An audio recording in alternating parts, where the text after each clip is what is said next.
He has launched the campaign to try and counter the extremists. Now speaking out to denounce terror and extremism. 30,000 people formed a human chain in the south this afternoon in the name of peace. We're asking if religious intolerance is on the rise. We believe that religious freedom is a fundamental human right. Giving a message that Islam is a religion of peace. We must all endeavor to spread love and a sense of community.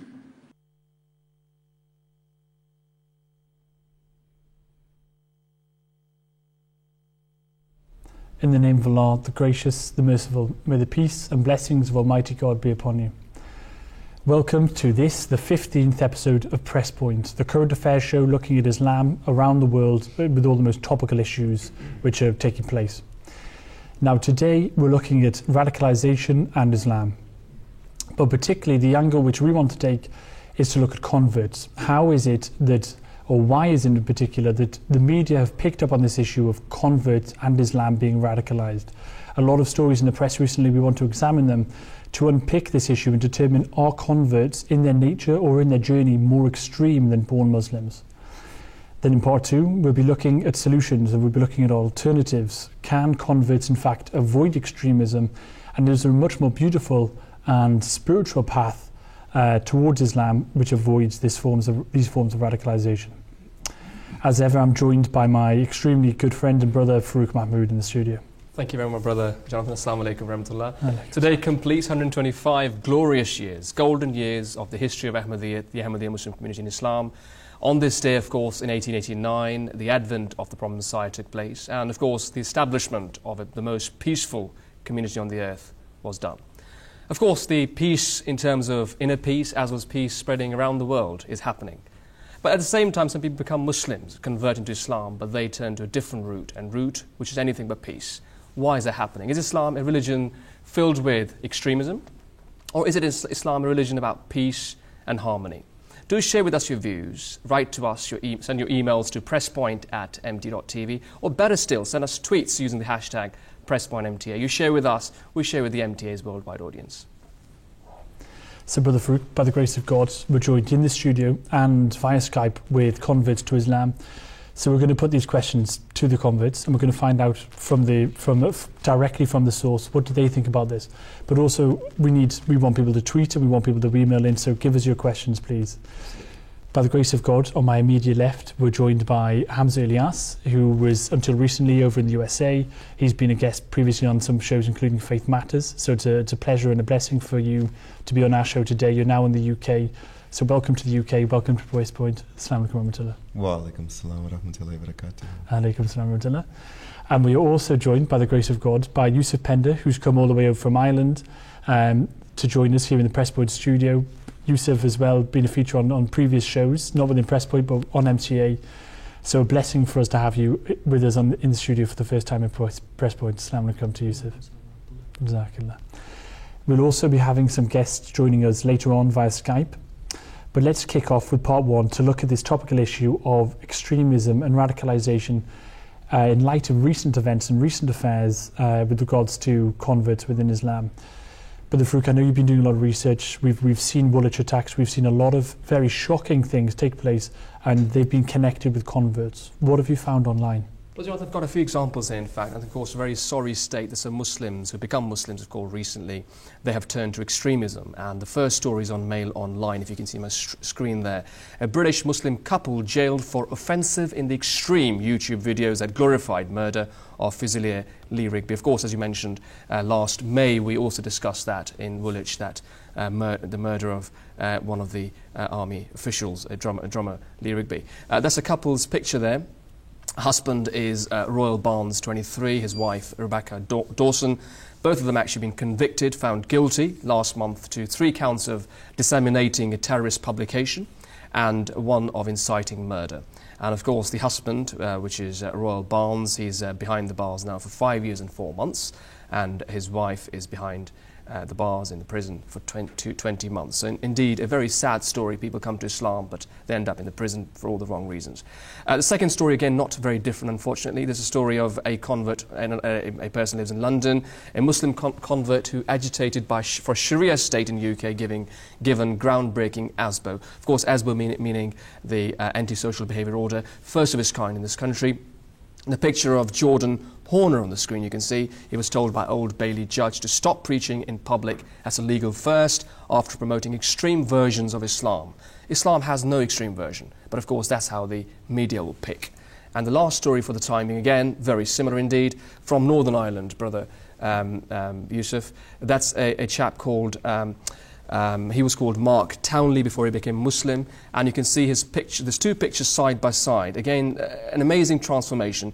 On the left side, when he became before he became Muslim, on the right side, he turned to a very strange, peculiar radical. But the look is quite strange, actually. He's dyed his beard in two colours, actually. Again, very unusual look for a Muslim. And this person plotted to murder Prince Harry of the royal family, and eventually, thank God, he became so nervous he gave himself into the police station in London, and as a result he's been sort of a judge in Alsworth Court in West London has actually said all this plan was vague and likely wasn't likely to succeed, but again it was a risk to public, therefore he's behind the bars for 3 years.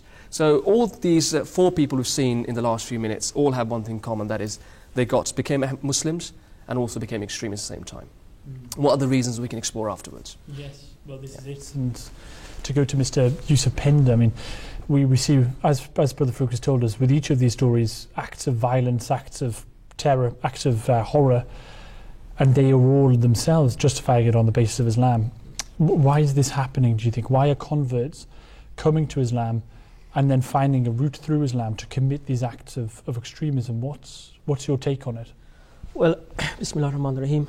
Brother Jonathan, people convert to Islam to a religion for many different reasons. People may be attracted to Islam because of the peaceful teachings, or people may be attracted to Islam because it gives a regimented way of living your life, and perhaps they're missing that in their life. They may be coming to Islam because for many reasons, and they may see that this is a way that they can live their life, it's a peaceful way that they can live their life, or they may see that this is going to give them perhaps a way to travel, or who knows. So there are many reasons why. So no individual is the same, and everybody's story is slightly different. But I guess putting on the hat of a non-Muslim viewer, someone who's never known of Islam, Brother Hamza, there's no smoke without fire is a popular idiom within Britain, isn't it? Probably within the US as well.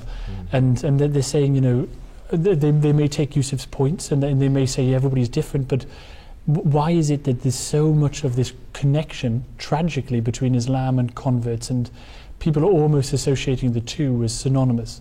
What would you say? There's no smoke without fire. How would you answer them? People get what they're looking for, though, don't they? In other words, how many car accidents are caused by somebody who decided to drive their Mercedes on the sidewalk, right? Recently in the U.S., and it's been a trend for the last couple of years, of students who are showing up at high schools armed to the teeth and murdering in cold blood teachers, children, right there in the 10s and 20s in some cases.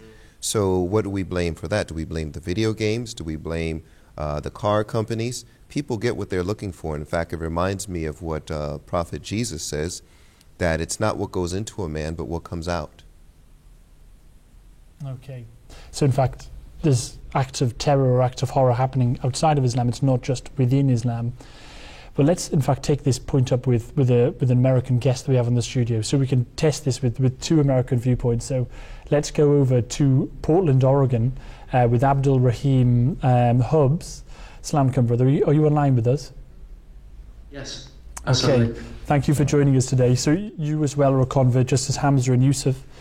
We've heard Brother Hamza tell us a little bit about some of the very harrowing, shocking acts of violence which are taking place, particularly in colleges across the US. I mean, most famously it started back with Columbine, but then you've had Virginia Tech, and you've had all of these other killings. So the point that's being made there is it's not just within Islam. But again, I mean, if I could take you to the example of the Boston bombings both of these brothers, they were biological brothers, but they actually said that this was part of an Islamic. They had connotations of Islam with their acts of barbarism. So, again, what role is Islam playing in the American acts of radicalization which are taking place there? And can the two be separated quite so easily, would you say? Well, I think, if you're asking what part Islam, true Islam is playing in part of this, I would say none. But as far as like the identity or the affiliations that some of these people have, obviously they're claiming to be Muslims or they're claiming some kind of Islamic ideology. But it's really one out of, their acts are done out of, some kind of desperation, of mindset. It was mentioned about these Boston bombers that they were, one was a college student, one seemed like he was a normal, average American who, they didn't seem impoverished or, I'm not sure exactly what the ideology was that radicalized them, but I'm pretty sure that it had something to do with what they felt like were injustices that were perpetrated by, the United States government or military. And a lot of times, we see that as kind of a reason that is given by terrorists. The other part of it, you mentioned Columbine and Virginia Tech. One thing that I think doesn't get mentioned a lot when talking about terrorism is mental illness in general has been rising for decades now. And the more, kind of intense things get in the world, as they seem to year after year, more and more people are, having a lot of mental illness. They're looking at, they're not in their right mind and they're lashing out in some more increasingly bizarre ways. As I think, the Columbine and VTech tragedies, and along with that, there's Muslims who are acting out in this way. In America, we haven't had nearly anywhere as many so-called Muslims commit acts of terror compared to Christians or people who are not affiliated with necessarily with any type of faith. So, okay, and I guess you can look at the Oklahoma bombings, and you have many cases of extremism outside of Islam. Again, playing devil's advocate with you, Mr. Hubbs, again, they're harrowing, but they're not connected by an ideology. Let's say that an Islamic, a radicalized convert, they can actually quote, or they appear to quote, Quranic verses as justification for their terror. So you have a viewer anywhere over the world watching on CNN or BBC News, and for them they're getting a radicalized young man or woman, and they're getting an act of violence, and the connecting element is an Islamic surah. How would you respond to this, and how would you, I guess, combat or erase the connection? Well, I mean, that's really the crux of the matter. Is what is the proper interpretation of Islam? Are things being cherry picked, taken out of context? We know that extremists in any religion or in any political ideology or anything are masters of taking things out of context, of using them for the particular acts they have to grind. When you see people quote Quran, it's usually a cherry-picked verse. It's interesting. Usually the people who attack Islam give the same quotations as the terrorists or extremists give to justify their actions. And so they're taking a piece of Islam, but we know that the Quran and the message of Islam is a unified whole. It can't be taken out of its proper context. And if you can use it to justify anything, if you take, cherry-picked verses or concepts. So with that, I'm sorry, again, the original question was, what was my answer? What would be my answer to that? In short, that would be it. Thank you very much, Mr. Hubbs. We will take these views on board, and I want to pass them over to Mr. Yusuf Pender. I mean, we've heard that for Mr. Hubbs, the crux of the issue is, in fact, what is the connection between these acts of violence and the verses which are being quoted. I mean, we can give another example. In the docks of the Old Bailey, one of the most famous courts in the world, Michael the perpetrator of the Woolwich attacks has the Holy Quran in his hands and he kisses it in order to glorify, apparently for him, glorify God in response to the act of murder, or maybe, according to him, an act of jihad. So for him, it appears to be a spiritual act. So what sort of perversion or what sort of truth is coming across here? How would you respond? The Holy Quran is not a book like other books. Each verse has a context. It was revealed for a specific, a specific time under specific circumstances. So you have tafsir. You have to understand when the verse was revealed and why the verse was revealed. And for that, you need scholars. When somebody converts to a religion, it's new to them, so they need to rely on a scholar. They need for someone to tell them, what does this verse mean? What is this verse telling us? We often hear a verse, for example, from the Quran where it says, kill them where you find them. And if somebody throws that verse at you, they obviously think that that's allowing you to go and kill someone. But when you explain the context of that, when you explain what that verse means, how it was revealed and why it was revealed, they have a very different perspective. So, brother, what's the context? Could you just briefly tell us the context? Well, I mean, the context, I think it's in Surah Al-Ahzab, if I'm correct. I mean, if we know the history of Islam, that the history of all religions, that Islam started off as a very weak religion. The Holy Prophet Muhammad, peace and blessings of Allah be upon him, just had a few converts, preaching peacefully, and then persecution began. And the first thing, for 13 years they had to survive that persecution, and then after some time Allah Ta'ala told the Holy Prophet ﷺ to leave Mecca for Medina, and he did that, to do hijrah, to leave peacefully, and then with just 313 Muslims with him, old men, young boys, weak individuals, and then the people of Mecca or those who wanted to wipe them out followed them. So it was either this religion is going to be wiped out now at the beginning completely, or Allah Ta'ala is going to give them permission to fight back. So this is one of the explanations of these verses, but they're very, very specific under very specific circumstances and very specific other verses of the Quran. So if you go to the mosque and if you are taught this verse and you're giving a wrong narrative of this verse, then naturally you're going to think that this verse is allowing you, because you look at Islam, you know Islam is true, you know Allah is one, you know the Holy Prophet ﷺ, he is true as well. So you're going to say anything which the Holy Prophet said is true. So if they tell you that this verse means this, you're going to believe that on the basis that you believe in the truthfulness of the Holy Prophet. So in a way, they are victims of deliberately being taught wrong interpretations of the scriptures. These are people who, something I feel very strongly about, these are people who, anyone who seeks God, anybody who looks for God, these are sincere people. There's something sincere inside them that has prompted them to look for God. So these people are also vulnerable. And it's a shame they end up on someone's lap who's extremist. Yes, I mean, so there are other reasons, but from this perspective we can say that these people are victims of groups which have a deliberate agenda, and their agenda is deliberately to indoctrinate these people towards radicalization and only that, and they simply fall into that. You've mentioned this concept of jihad, and you've said that you've given us a very detailed guidance on how it came about. But we hear the term a lot in the media, don't we, of jihad, and Hamza over in the US, and to be honest in Australia, Indonesia, any country around the world, you'll have the term jihad. It's become an international term. But what does it really mean? Because you've got people going into the Westgate Mall, let's say for example Hamza, and you have the lady who is known as the White Widow, who's a British convert again. So you've again got this issue of converts and radicalization and extremism.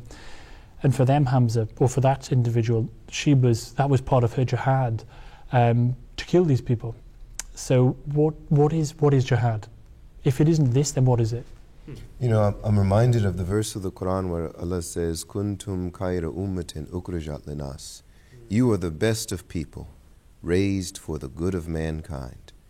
Now, when one keeps that in mind, I just want to refer to Brother Yusuf's point, this verse, kill them where you find them.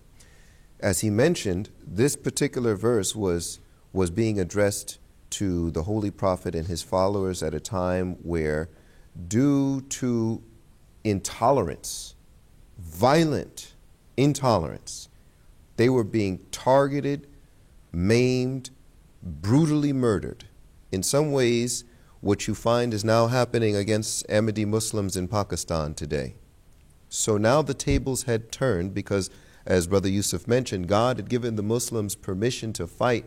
And the reason that God said was, if we don't give some men the permission to fight others, and this, by the way, I'm referring to a violent jihad because there's two forms. One is spiritual striving, and the other is physical retaliation or self-defense.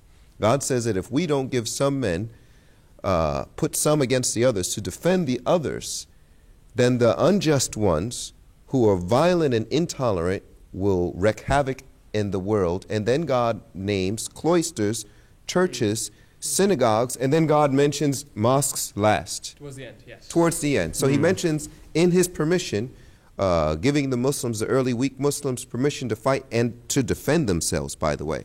So God says that the point around this was so that men have freedom of conscience. Now, that is such an important point, as Brother Yusuf mentioned. I just have to outline that, right? Because now, when you take that into consideration, people go and twist the point about jihad to say, yes, now look at our political issues that we're having in our country. Now come and fight for us because this is your duty as a Muslim, when this is not the case. Because those very same violent, terrorist-minded, extremist Muslims, or whatever religion they are, they're usually going through all of that to acquire political gain. So that's violent jihad. But the real point is that jihad, as the Holy Prophet mentioned... I'm going to come back to you on this, because I think this is another key point, which is the spiritual jihad, which you're going to go on to. That's right, absolutely. Let me, before we do, I want to ask Mr. Hubbs about this, because Mr. Hubbs, we've heard from Hamza and from Yusuf, they've given us actually some quite detailed guidance from the Holy Quran about what jihad means. But if this is the case, which they clearly feel it is, then what is happening here? Because you do have people using these very same verses in order to perpetrate acts of terror on American soil, or on Indonesian soil, or on Pakistani soil. So to the viewer at home that knows nothing of Islam and is only hearing what is being said today or in other media outlets, explain it for them. How can these verses be used to justify these acts? Unfortunately, I'm unable to hear what Brother Hamza was saying, but I'll give you just he told us about this verse, which is "kill them wherever you find them," and he told us that in fact that it's the use of force in a self-defensive manner to protect yourselves and other religious communities. And he says this is the true definition of any sort of physical jihad which should take place. But how is it that this could be used in such a manner as to abuse and violate the rights of other people in such a manner that the world has become to associate jihad with terrorism, and converts are in the middle of this equation? Right.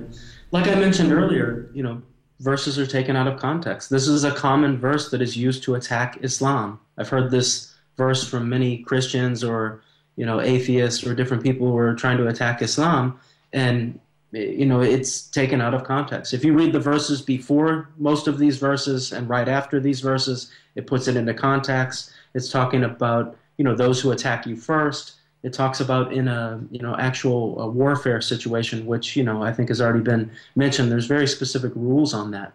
One of the things as far as these people, it's very unfortunate that, people who, maybe started well-meaning, they were dissatisfied with the way things are going in the world, the way things are going in their countries. They want to make a life change, and they're a lot of times very passionate, but they're not getting proper guidance within Islam. And this was something that was predicted long ago, 14 centuries ago by the Prophet Muhammad sallallahu alaihi wasallam. He said very clearly that many of the problems would emanate from the pulpits. They would emanate from those calling themselves Muslim leaders and spiritual leaders, and that it would come back to haunt the Muslim world. And that, essentially that those Muslim leaders, those imams, would be the worst creatures under the canopy of heaven. And I think that is really what's happening, is you have not seen, you kind of have the blind leading the blind type of situation.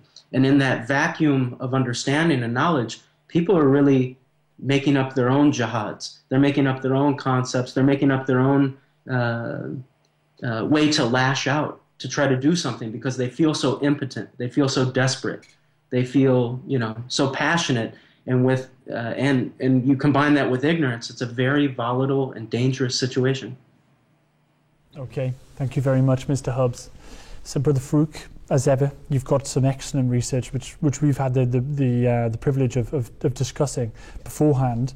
What have you found in terms of this issue of extremism, religion in Islam, and the various religions around the world? Before I go, can I just say one thing before I go on with some research work which we've managed to sort of do humbly?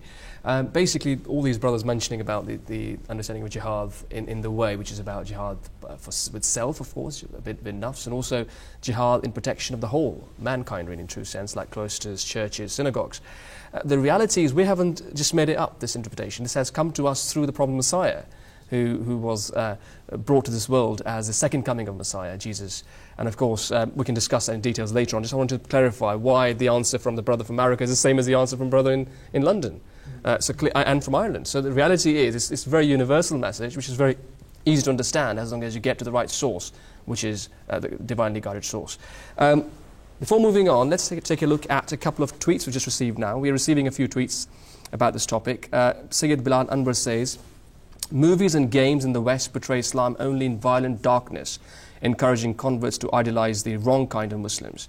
And then Rana Mujahid says, Muslim ulama misinterpret jihad, shape Islam as a religion based on extremism, associate triumph of Islam with jihad of sword. Now moving on, Brother Jonathan, we were looking at some research done by the University of Maryland in America, and it's called Study of Terrorism and Responses to Terrorism. And they've actually interviewed people of various backgrounds, journalists, diplomats, government officials and converts from different parts of the world. And they've identified that 48 converts in Europe in the period of 20 years, from 1990 to 2010, have been radicalized to a level where they've either plotted some extremist attacks or they have executed an attack on various parts of Europe. Clearly a big number, 48, although 20 years one might argue a small number, but the reality is Islamic teachings, as brothers are mentioning here, are quite the opposite. It's still a big number of converts who are becoming radical. But they have come up with the findings which do make sense, that some of these people who are radicalized have either been abused or they have been discriminated against. That's the reason why they've turned into violence. Perhaps it's a way to manifest itself, that catharsis is coming out in the form of violence out there. And then radicalization is also a result of sometimes political grievances against certain persuasions. And then it again comes out and Islam is made responsible for that. And lastly, and very, very worryingly, the reason they're saying is some of the radical imams, the preachers of hate who teach nothing but violence, terrorism, and peace has nothing to do with it. And peace, in fact, forgetting the word Islam means peace, as a matter of fact.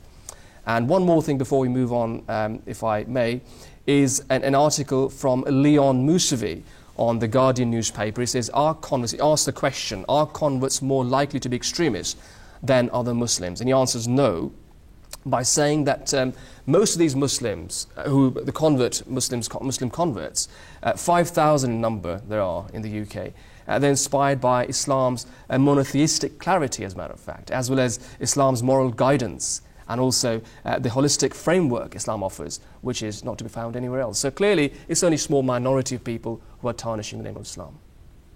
Okay, so I guess from this we can see that overall, taking a large sample size of Europe, they found that, in fact, the numbers aren't quite adding up to the perception which has been given. But I guess from the initial stories, there were some very potent cases which have to be analysed, but overall, it may not be quite as serious a threat as we think. Appreciate the studies up to 2010, but these cases we're just seeing now are after that. So the reality is becoming far worse than it was before. That's another worry we have to face. What do you make of this, Yusuf? Is this a problem, or is it something that in fact we should not be so concerned about? I guess because I say this because some Muslim communities often say that in fact this isn't really happening. Some people have even said that the Kenyan mall attack wasn't even perpetrated by Muslims. It was actually perpetrated by those who seek to tarnish the name of Islam. So is there really a problem, or is this actually smokes and mirrors and someone else is behind it? What's going on? When we see acts like the murder of Lee Rigby, for example, happening on the streets, we can see very clearly that this is happening. This is a problem within Muslim communities. Yes, the media is picking up on it, exploiting it. Muslims are opening a door to all kinds of attacks on themselves, but ultimately this is not an Islamic problem because Islamic teachings are perfect. but it's a problem within the Muslim world. It's degrading of the character and the understanding of Islam within Muslims themselves. So to deny this is also very, very dangerous. I mean, you can't tackle this problem until you acknowledge that this is a problem within the Muslim community. For example, recently, I know this was happening in the UK, that there were young girls being abused by not Muslims in a sense, but they were Pakistani men, but they were Muslim. So this was being picked up on by the media, and I know that there was one day when all of the mosques across England preached on this subject in unison. They talked about this subject, not because it was an issue of them being Muslims, but because of the media, the way the media was looking at it. So they acknowledged that and they tackled that. And they need to do this with terrorism. They need to tackle this problem. The root is in, not Islam again, but within Muslims, within the Muslim communities. And if it's going to be defeated, it's really a battle that has to be won or lost within Muslim communities themselves. Okay, so it is a problem. It has been exploited by the media to some extent, but within the Muslim communities themselves, there is something going wrong, and it does need to be dealt with, is what we're hearing. Yeah. So, Brother Hamza, you've got some experience of the US. You're new to the UK. You're living here in the UK. What do you think about this? Do you think that there is really a problem? And if so, what is causing it? We've heard about radicalization more generally, but what would you say the particular causes of radicalization for Muslims coming from a non-Muslim background into Islam? What's potentially tipping them towards extremism?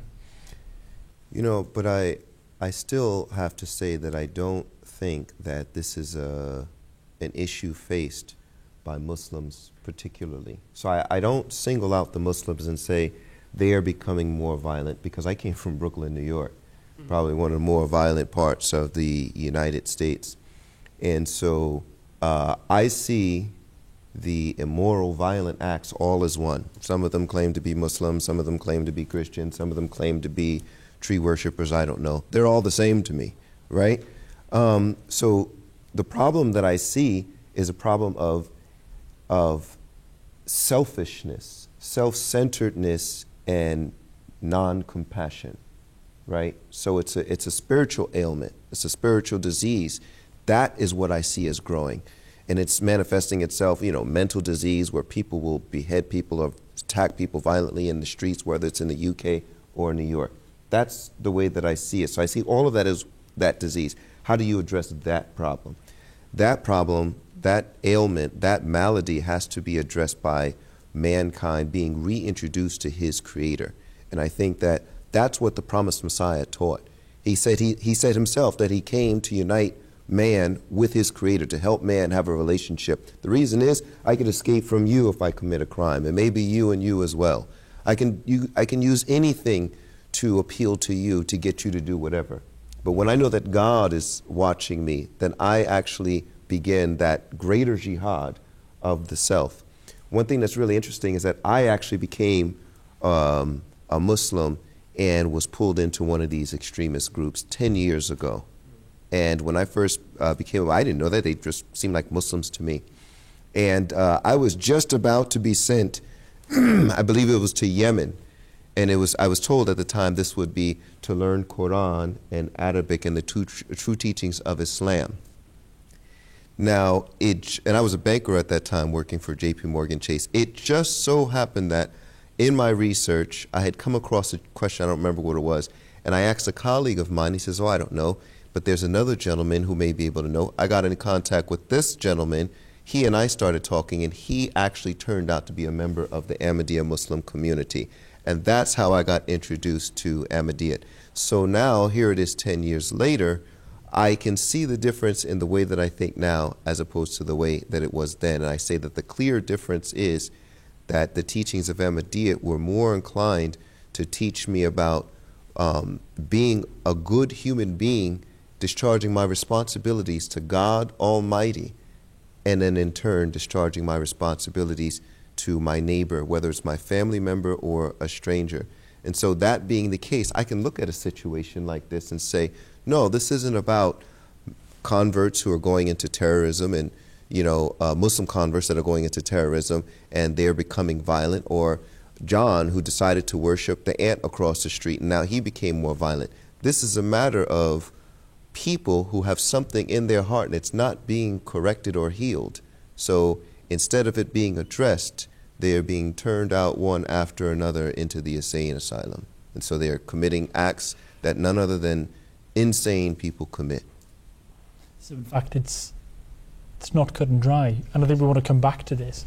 But I'm interested in particular that for Brother Hamza, he was working as a banker. He wasn't disenfranchised. He wasn't marginalised as such, though you may tell us more on it.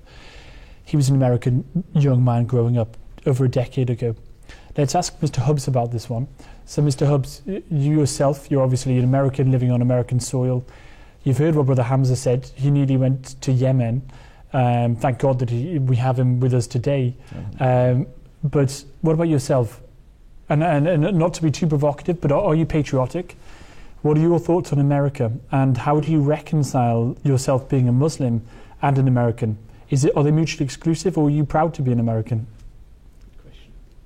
You know, it's interesting in listening to Brother Hamza's answer, just how similar in some ways that was with myself. I didn't come from I wasn't disenfranchised. I wasn't, you know, from a, you know, poverty background or anything like that. But I was dissatisfied and I was angry in a lot of ways.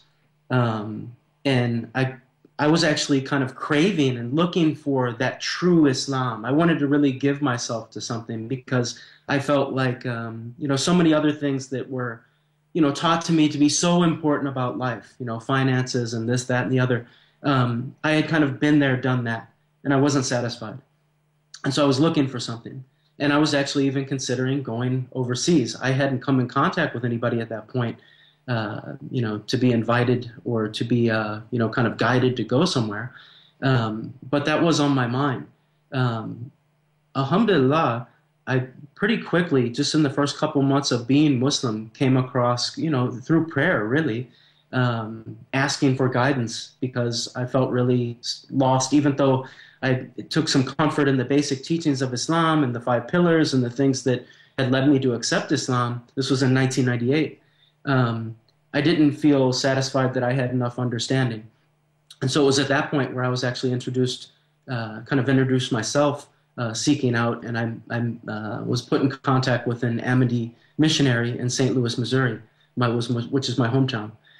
And it was a struggle for me the first year or two because, you know, I'm from I guess kind of a blue-collar neighborhood where things were particularly hot-headed, and we a lot of times settled things with our fist. And so coming from that background and then learning the teachings of Ahmadiyya Islam, that really started to soften me up. And I started to see the truth in it. And it was, I guess, over a couple-year period, it really had a really transformative quality. But that was something that I really struggled with as far as the patriotism thing. Because in one way, yeah, I would call myself very patriotic. I come from a long line of U.S. Marines. My great-grandfather, my grandfather, my father, all Marines, fought in foreign wars. Even my grandmother was a Marine. That's where she met my grandfather. She was in the service organization. So all very, you know, proud, patriotic family. But at the same time, through my college studies and through some studies on my own, I was not very happy about a lot of the recent history of what, you know, had been done, you know, by my government. And I was very, you know, dissatisfied and quite frankly angry about it. And so it took me some time to reconcile those things and to recognize that, you know, that I could be patriotic and still disagree with you know, some of those things that might have been done, you know, by the United States, you know, government or military or whatnot. But at the same time, the principles that my country, you know, stands for or is supposed to stand for, I very much am supportive of. And so, you know, I think it's an ongoing struggle of how to affect things in a positive way, try to change things for the better, and stay within the confines of Islam. Without the teachings of Ahmadiyya Islam, I kind of shudder to think what direction I might have gone.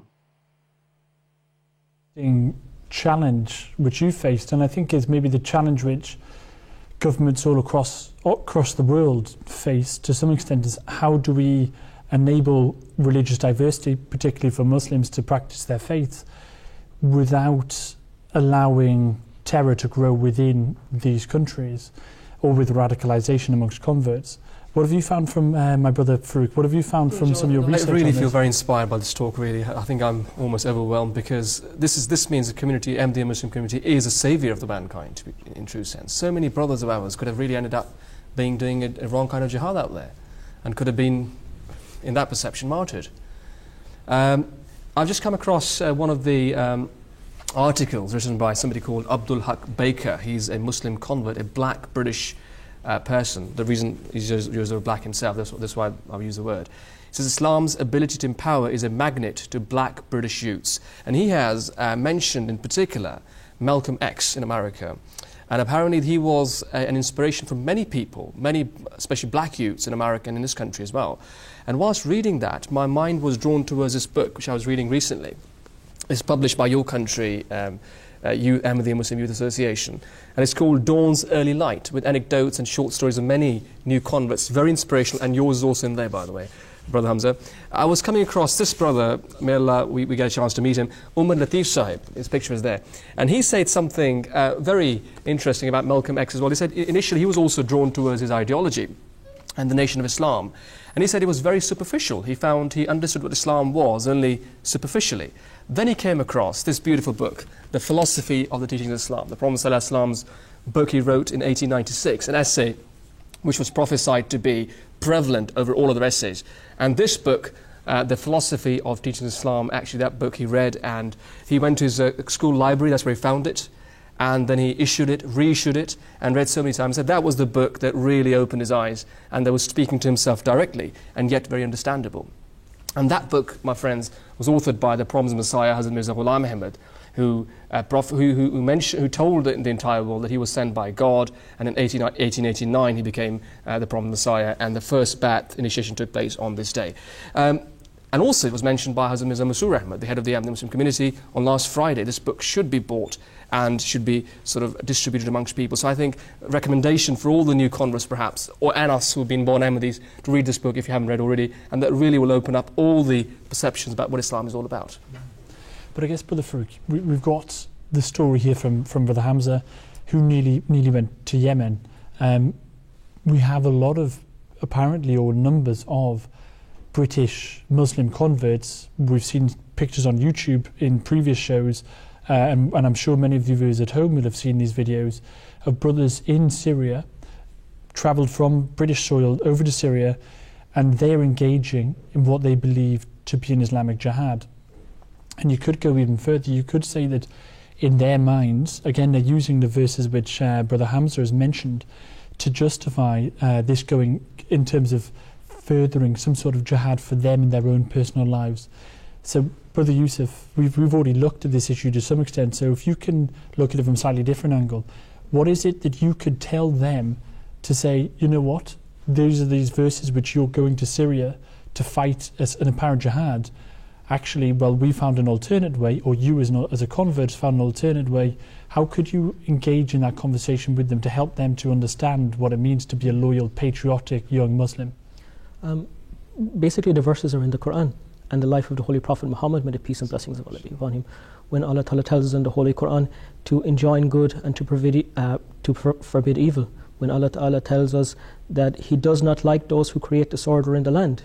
When it says in Surah Al-Baqarah, those who are creating disorder, and they say they're only creating peace, and that these are the hypocrites. When it says in the hadith of the Holy Prophet Muhammad Sallallahu Alaihi Wasallam that obedience to the country in which you live is part of your faith.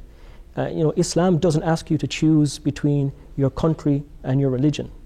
Islam makes you a perfect citizen.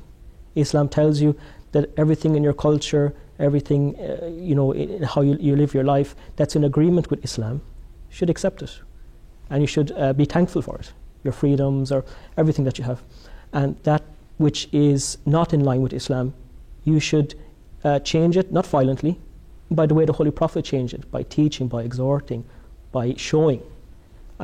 So our perspective, I mean the Ahmadiyya Muslim community's perspective on what Islam is, ultimately that is the perspective of the Holy Prophet Muhammad sallallahu alaihi wasallam, because he is the one who told us that ultimately the fate of Islam would be what we're seeing now. And the brother mentioned earlier on Skype that the Holy Prophet mentioned that the mosques would be full of worshippers, they would be devoid of spirituality, people would read the Quran and not understand it, and that the religious scholars would be the worst people under the canopy of the heavens, and they would plot the worst plots, the consequence of which would come down on top of them. And we're seeing this, and this in a sense increases my faith, because we are passing through what the Holy Prophet told us. He didn't leave it at that. He told us the promised Messiah would come, the Imam Mahdi would come, and he would bring people back to the true teaching of Islam. All of these different doctrines, all of these misunderstandings, he would be the one who would clarify them, and that we are the follower of that person. You yourself, obviously a convert to Islam, Yusuf. What about yourself? Because you could potentially, let's say, thank God that you sat in the studio and were able to have this really very peaceful and harmonious conversation, but God knows best, it could have been the case that you may have, God forbid, gone to conceive jihad to be a violent jihad. What is it for you why did Islam appeal to you? And why is it what sort of impact has Islam had on your life in terms of promoting a peaceful and beneficial life for yourself? Like Brother Elias mentioned earlier, it's what you're looking for. And I was looking for peace. And that's what I was looking for, that's what I wanted. I didn't want anything else. So obviously Islam is the very religion, it's called peace, so I knew that this is a good indicator, this is the religion. And I'm very blessed that I came to Ahmadiyya Muslim community first. I didn't have to go through those other communities, I didn't have to experience those experiences that may have turned me away from Islam, and I may have felt that no, this isn't a true religion. So the peaceful teachings, the balance inside, the peace between man and his God, the peace between man and his neighbour, the peace inside is perfect peace. It's a perfect balance between the state and the religion, between the person and his neighbour, between man and God. Everything is balanced and everything is lined up perfectly, and it's a perfect way to live your life. Brother Jonathan, I mean, I don't know if the viewers know or not, you're also one of the converts. Only I'm the odd one out here in this studio at the moment. You're also blessed to have been Muslim, Ahmadi Muslim, for the last couple of years now. And probably you look like, I mean, I've known you for 2 years, and I think you come across as a born Ahmadi, or even more than that. You tell us, I mean, what is your journey like? I mean, how has your life changed spiritually and materially ever since you became Ahmadi? Well, I would say that I think it's a valuable question, one which was asked regarding this patriotism issue, because I, like Mr. Yusuf Penda and like Mr. Hubbs, felt some sort of alienation, to be honest, towards my own country. And I remember travelling through Turkey and Syria, and I was on a bus journey with a young Syrian man, and he said to me, "What are you? Are you Christian?" And I said, "No, I'm not Christian." And he said, "You know, well, what are you? You don't believe in God?" And I didn't believe in God, but I did know that I was very ashamed of the British actions at that time, very ashamed of the British actions in Iraq and Afghanistan. So for me, there was I didn't have any affiliation with Britain. But the interesting thing is when I came to Islam, then and I'm not exactly sure why it is, but I developed a very strong sense of pride in my country, but not the country in terms of the land, the soil, the people and the hearts and the blood which flows through this country of the people that are here, because we are them and they are us. There's a unity between us, and there's duties that hold us together. And I think it's quite a unique and marvellous thing that you can actually feel a great sense of patriotism, pride about being a Londoner, living in London, loving Britain, simply because of believing in God and then accepting a prophet who was, may the peace and blessings of God be upon him. He was an Arab. He lived so long ago, but somehow he's made me feel a closer connection with Britain. And I don't think that's often really recognised in the media. Some sort of strange and almost untenable connection of patriotism which Islam brings to converts. And I'm pleased that the guests have felt a very strong and similar element today. But I tell you what, Farouk, I think a lot of people in Britain, and we've looked at it earlier on the earlier shows, they've often said, you know, Islam is obviously a very potent force, but it's a religious force. It's not a spiritual force. And in that regard, they don't think it's really for them. And Brother Hamza, you've talked about God. What do you think about this issue? Because a lot of people say religion, that would be Buddhism, or that would be, spirituality, that would be Buddhism, that would be Hinduism. And I'm interested in spirituality. I don't really like religion. So surely religion's not going to be for me. What do you think? Islam, is it spiritual and or religious, or is it just religious? It's funny, I grew up in a Baptist background. My grandmother was a Christian missionary for some 40 years. And so we were naturally brought up in the Bible. And I remember in our training of the Bible and so forth, reading the stories of all the prophets. There's a beautiful, beautiful miracle in this in regards to Islam and this conversation we're having today. Because my message is to those who are not familiar with Islam, and my message is to those who are Muslim and are, pondering whether to get involved in terroristic acts or looking for that peace, is to follow the way of the prophets. Their lives stand as testament. They didn't run around starting wars and fighting for this one and fighting for that one. They fought themselves and tried to, because, there's that, coming back to that verse, and kill them where you find them. That word, qatl, that Arabic word, actually also covers stopping something, not necessarily with violence. So the Holy Prophet says that the spiritual jihad or struggle of the self, the wives, the children, the family, the job, is actually the greatest struggle. He said this is the greatest struggle in physically fighting in wars. That's the small jihad. That's also killing, but killing yourself. Exactly, killing your desires. For example, if you have an idea that you want to strangle the guy next to you, stop that desire, right? Think about drinking some water and cool off instead. It's great water, by the way. So there's that part of it. Anyway, coming back to this point, in studying the Bible, I was always amazed at the lives of these prophets and thought, wow, I'd like to be like them, number one. Number two is, doesn't God still talk anymore? Anyway, a very funny story. I'll just put it in extreme brief. In 2010, I had the good fortune of traveling throughout Europe with a few friends. And we were arrested coming in from Germany, from Berlin, into Gatwick Airport. So with all of your lovely security forces here in your country and what have you, no, it was great for me. I loved it. First of all, I got food poisoning, so I had a huge headache, and I was half sick.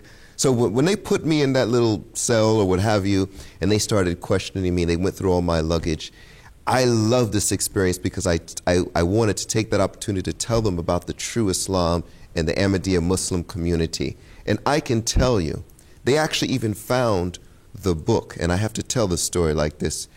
They found the book that I would write down my spiritual experiences, dreams, and visions, and revelations, and so forth. And they lined up, and they went through the book. Well, what is this? What is this? What does this mean here? So, well, this is a metaphor for X, Y, Z, and the reason is because Islam, I interpret these various dreams and revelations according to the Holy Quran and the different explanations given by prior saints. At the end of this, we were detained for 9 hours, 9.5 hours. I wish I could have videotaped this, because for me, I said to my companions, don't worry, we are detained in the way of God. We have done nothing wrong. They have nothing on us, so they will let us go. And the head of our community is here, and we're on our way to see him. There's no way God will allow us to be stopped. And let me tell you what they did.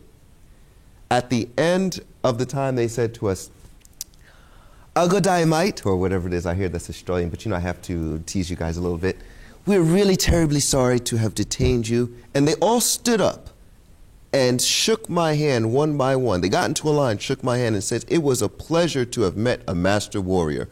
We had no idea Islam had such spirituality," referring to the Book of the Dreams and so forth, and the explanations that I gave them of what Islam was. "We would like to congratulate you and thank you for showing us that there's really no difference between Islam and Christianity." That's my answer to you. Can I ask one more question? Please. I think, Brother Yusuf, perhaps, I think this conversation can be best summed up by discussing what really makes us stand out. That is the spiritual leadership, khilafat, we have as Ahmadi Muslims. Always somebody up there telling us what is good, what is bad, in the light of what's happening today in contemporary world, in the light of Islamic teachings 14 centuries back. Brother Yusuf, how has Islamic leadership, divinely guided leadership, affected or impacted or inspired your life? It's incredible. It mentions in the Holy Quran, Allah mentions to hold on to the rope of Allah and be not divided. And for us, we understand that Khilafat is that rope. When we hold on to that rope, we're safe, we are spiritually inclined towards the truth. We have that almost spiritual father figure who teaches us right from wrong. He is the Khalifa Mahaj Nabuwat, he is on the way of prophethood. He is the Khalifa of the promised Messiah. And how he guides us, and how every week on his Friday sermon he exhorts us to obey the law of the land, to respect our neighbour, to purify ourselves internally. And week after week, patiently, lovingly telling us, teaching us, it has a complete transformative effect. And of course, we believe he's the Khalifa of Allah, the spirituality of his prayers, and just the being close to him and being in his presence. It's just a wonderfully overpowering experience, which is hard to convey unless you actually meet him. And you've seen Hazur has spoken all around the world in America, in Capitol Hill, and the world's biggest leaders have been like children before him, because they see in him, even though they may be worldly people, they may be irreligious, but they see and they recognize something profound beyond words about his character and personality, which Allah has put in their hearts. So if he has that effect on those who are not Ahmadi Muslims, imagine the effect he has on us who acknowledge and understand his position. So this is how I would explain. I mean, the relationship with him gives you deep roots in the ground of Islam, because Allah has made a system. He has given us the spiritual guidance of the Quran, but he has also given us teachers, whether it's a prophet, whether it's the promised Messiah alayhi salam, or the imams, or that have come in ahead of every century. And now we have Khilafat. Allah has sent him to teach us the Quran, to show us the Quran. And that's why you'll see millions of Ahmadis all over the world. We sing from the same hymn sheet. We have the same understanding. Like you said earlier, there's never has been or will be in 125 years, God forbid, an Ahmadi terrorist or an Ahmadi engaging in anything that you would associate with, God forbid, the horrible things which are happening in the so-called Muslim world. And it's because of him, and it's because of Khilafat. And this is the religion or sector in Islam which is persecuted because of being Muslims and claiming the kalima, yet the most peaceful organisation under one leadership. Well, let's take it to the US as well, because I think this is a key question which you've raised, Brother Farouk, is the brothers today have mentioned this gentleman, this man who was known as the promised Messiah, peace be upon him, and it's a term which some viewers may understand, others may be asking themselves, well, who is this gentleman? So to Mr. Abdul Rahim Hubbs over in the USA, in Portland, Oregon, thousands of miles away, and with from birth zero connection with this religion which is Islam, how did this person that is known as the promised Messiah, peace be upon him, how did he impact on your life? Again, not looking to be too personal, but I would like to ask you that from a personal capacity. How has it impacted on your life? Well, I mean, on every level, I mean, it's hard to even remember the mindset that I was in prior to the past 15 years. I mean, 15 years ago seems like many lifetimes ago for me. One thing that I noticed right away when I started, it's interesting, I started talking to this Ahmadi missionary, this Ahmadi Muslim missionary in St. Louis, and he made mention of the promised Messiah a few times, and I didn't know what he was talking about, and I kind of retracted, when he mentioned this, because you have to understand, in the United States, the history of quote-unquote messiahs were people like David Koresh and the Waco disaster, and people who are lunatics claiming to be messiahs. And so I didn't really want to know about that. I just wanted to know about Islam, and he sensed that. And so instead of mentioning it anymore, he'd just give me books, and I started to devour these books. And very quickly, in reading these words, I was very deeply affected. And I knew that one of two things had to be true. Either this person was a madman and was the biggest fraud in history, or he was exactly who he said he was, because no one else had talked like this.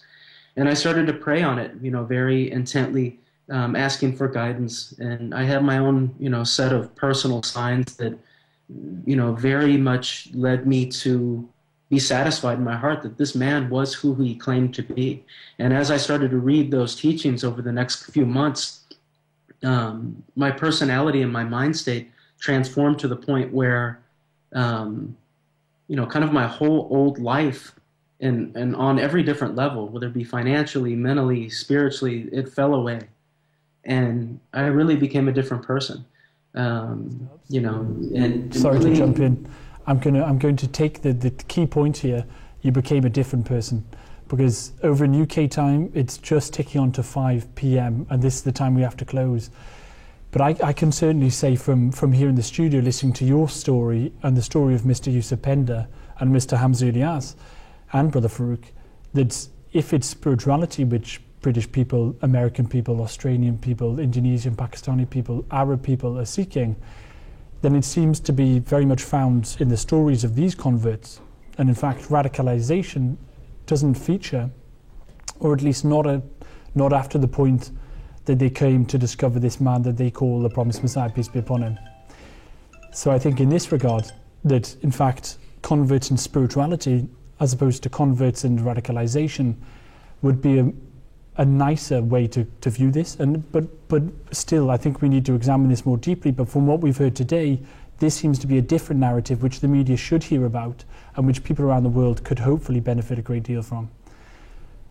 So I think this is the end of the Press Point episode 15. And to our guests at home, please do remember the guests and the Press Point team in your prayers. And please join us in 1 month's time for Press Point episode 16. May the peace and blessings of God Almighty be upon you. And thank you very much to brothers Hamza and brother Yusuf and Abdurrahman Rahim for joining us by Skype as well. Thank you very much, and Assalamu alaikum wa rahmatullahi wa barakatuh.